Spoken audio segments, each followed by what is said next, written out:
The battle for Jim Thorpe's body as America celebrates the 125th anniversary of Jim Thorpe's birth. A judge has ordered his remains to be moved to his native Oklahoma. Long before Bo Jackson and Deion Sanders, Jim Thorpe was America's original crossover athlete. He was raised a member of the Sac and Fox Nation and excelled in nearly every sport he tried. Thorpe was a two-time college football All-American at the Carlisle Indian Industrial School under the legendary coach Pop Warner. As a professional, he continued to excel on the gridiron and was one of the first stars in the fledgling National Football League. Thorpe played professional baseball for 6 seasons, most of them with the New York Giants, and he barnstormed the country with a professional basketball team. Sports writers and broadcaster voted the versatile Thorpe, not the famous Babe Ruth, the greatest athlete of the first half of the 20th century. Thorpe gained worldwide stardom at the 1912 Summer Olympics in Stockholm. In addition to competing in the long jump and high jump,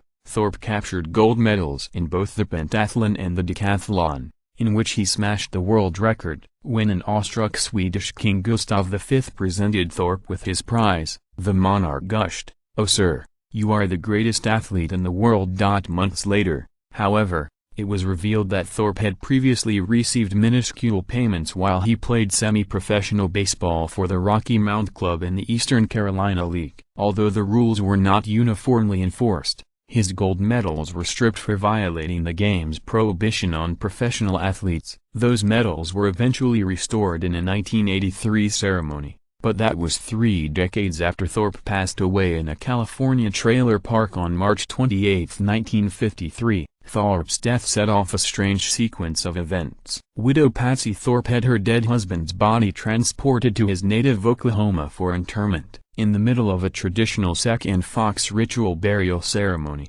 However, Patsy suddenly barged in with a policeman, declared that Thorpe's body was too cold, and had him carted away in a hearse. Patsy, Thorpe's third wife, had frequently clashed with her 7 Native American stepchildren, and wanted to make certain that her husband received what she considered a proper and fitting memorial. She also believed she should be financially compensated for providing the famed athlete's body for interment. When state funding for a proposed Oklahoma memorial fell through, she looked elsewhere to bury her husband. Thorpe's body crisscrossed Oklahoma to 6 different locations as his widow sought what she believed to be a suitable burial place. While in Philadelphia to visit the National Football League offices in September 1953, Patsy saw a television report about 2 neighboring Pennsylvania towns, Mauch-Chunk and East Mauch-Chunk, contemplating a merger and seeking a new venture to spark a badly needed economic revival. The widow ventured to the 2 burgs armed with a proposal.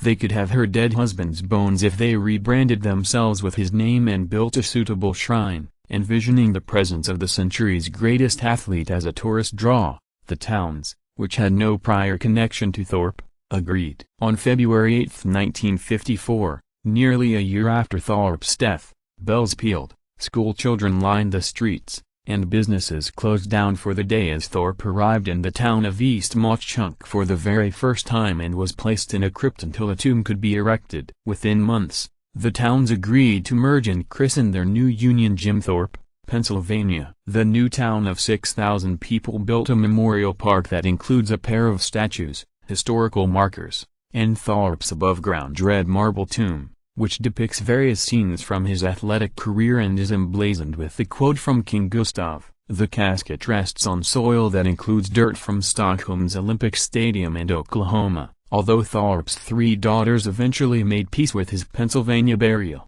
Thorpe's sons, all in their 20s at the time of his death, were never happy with the arrangement. In 1953, shortly after Patsy had gained control of Thorpe's body, they asked Oklahoma Governor Johnston Murray to prevent its removal from the state, but Murray refused to intercede, setting off a family battle that would last more than 50 years. In 2010, Thorpe's son Jack filed a federal lawsuit seeking to return his father's body to his native Oklahoma and reinter the athlete's remains a mile away from his birthplace and near those of his father, sisters, and brother on Sac and Fox land. He argued that the agreement between his stepmother and the borough of Jim Thorpe was contrary to the wishes of other family members. After Jack's death in 2011, the lawsuit continued to be pressed by Thorpe's 2 surviving sons, William and Richard. Although a number of Thorpes' grandchildren have expressed their desires for their grandfather to continue to rest in peace in the Pennsylvania foothills. In April 2013,